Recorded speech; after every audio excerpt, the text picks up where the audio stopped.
பிரியமானவர்களே, இயேசு கிறிஸ்துவின் இணையற்ற நாமத்தில் உங்களை வாழ்த்துகிறேன். இந்த மன்னா டுடே என்ற டெய்லி பாட்காஸ்டை கேட்கிற உங்கள் ஒவ்வொருவரையும் கர்த்தர் ஆசீர்வதிப்பாராக. லூக்கா 24வது அதிகாரம் 17வது வசனம் இப்படியாய் கூறுகிறது. அப்பொழுது இயேசு அவர்களை நோக்கி, நீங்கள் துக்க முகம் உள்ளவர்களாய் வழிநடந்து ஒருவருக்கொருவர் சொல்லிக் கொள்ளுகிற காரியங்கள் என்னவென்று கேட்டார். உயிர்த்தெழுந்த கிறிஸ்து உங்கள் நம்பிக்கையாய் இருக்கிறார். த ரிசன் கிரைஸ்ட் இஸ் யுவர் ஹோப் என்ற தலைப்பின் கீழ் இன்றைய மன்னாவை தியானிக்கப் போகிறோம். உயிர்த்தெழுந்த ஆண்டவராகிய இயேசு கிறிஸ்துவின் நாமத்தில் உங்கள் ஒவ்வொருவரையும் வாழ்த்துகிறேன். இந்த பண்டிகை காலங்கள் உங்கள் ஒவ்வொருவருக்கும் சமாதானத்தையும் சந்தோஷத்தையும் தரும்படிக்கு ஜெபிக்கிறேன். இயேசு உயிர்த்தெழுந்த அன்றைய தினம் இயேசுவை பின்பற்றினவர்களில் 2 பேர் எருசலேமிலிருந்து 7 அல்லது 8 மைல் தொலைவில் காணப்பட்ட எம்மாவூர் என்ற கிராமத்திற்கு போனார்கள். அவர்கள் பிரயாணம் செய்கையில் துக்க முகங்களோடு காணப்பட்டார்கள். இயேசு அவர்களை ரோமர்களுடைய கையிலிருந்து மீட்டு ரட்சிப்பார் என்று நம்பியிருந்தார்கள். இப்பொழுது நம்பிக்கை முழுவதும் இழந்து போனார்கள். இயேசுவை பின்பற்றி சென்றோம், அவர் இப்போது மரித்து போனார், இனி நம்முடைய எதிர்காலம் என்ன, இவ்வளவு நாட்களை வீணடித்து விட்டோமே என்று அவநம்பிக்கையின் வார்த்தைகளை அவர்கள் பேசியிருக்கக்கூடும். கர்த்தருடைய பிள்ளைகளே, இந்த எம்மாவூர் சீஷர்களைப் போல நீங்கள் காணப்படுகிறீர்களா? பல வருடங்களாய் இயேசுவை பின்பற்றுகிறேன், நன்மையை காண முடியவில்லை என்று சோர்ந்து போய் நம்பிக்கையை இழந்து பின்னிட்டு நடக்கிறவர்களாய் காணப்படுகிறீர்களா? ஆண்டவருடைய உயிர்த்தெழுதலின் வல்லமை இன்றைக்கு உங்களை உயிர்ப்பிக்கிறது. அவர்கள் அவனமாக பேசிக்கொண்டு செல்கையில் உயிர்த்தெழுந்த இயேசு அவர்களோடு இணைந்து கொண்டார். அவர்களுடைய அவநம்பிக்கையும் அவிசுவாசமும் இயேசுவை அடையாளம் கண்டு கொள்ளுவதை கூட மறைத்துவிட்டது. இயேசுவை அந்நியரைப் போல பார்த்தார்கள். இவர்களுடைய பின்மாற்றத்திற்கு முக்கிய காரணம், இயேசு ஊழியத்தின் நாட்களில் அவர்களிடம் தான் பாடுபட வேண்டுமென்றும் மரித்து அடக்கம் பண்ணப்பட்டு 3ஆம் நாளில் உயிர்த்தெழ வேண்டுமென்றும் அவர் கூறியதை மறந்துவிட்டார்கள்.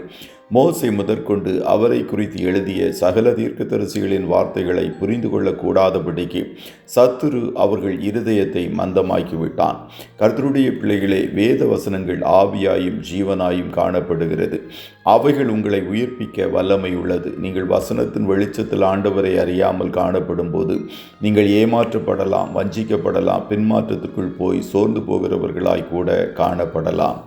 அவர்கள் செல்ல வேண்டிய கிராமம் வந்தவுடன் இயேசு தன்னை அப்புறம் போகிறவர் போல அந்நியராய் காட்டிக்கொண்டார்.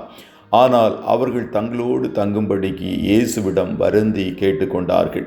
ஆகையால் விருந்தினராய் வந்தவரே அப்பத்தை எடுத்து பிட்டு ஆசீர்வதித்து அவர்களுக்கு கொடுத்தபோது அவர்களுடைய கண்கள் திறக்கப்பட்டு அவரை இயேசு என்று அறிந்தார்கள்.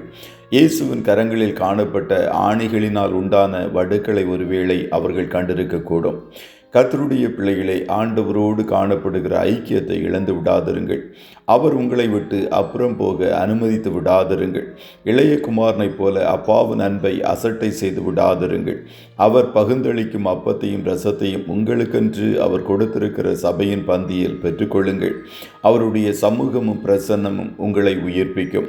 அவருடைய காயங்களிலிருந்து வழிந்த இரத்தம் உங்களை பாவங்களற கழுவி உயிர்ப்பிக்கும்.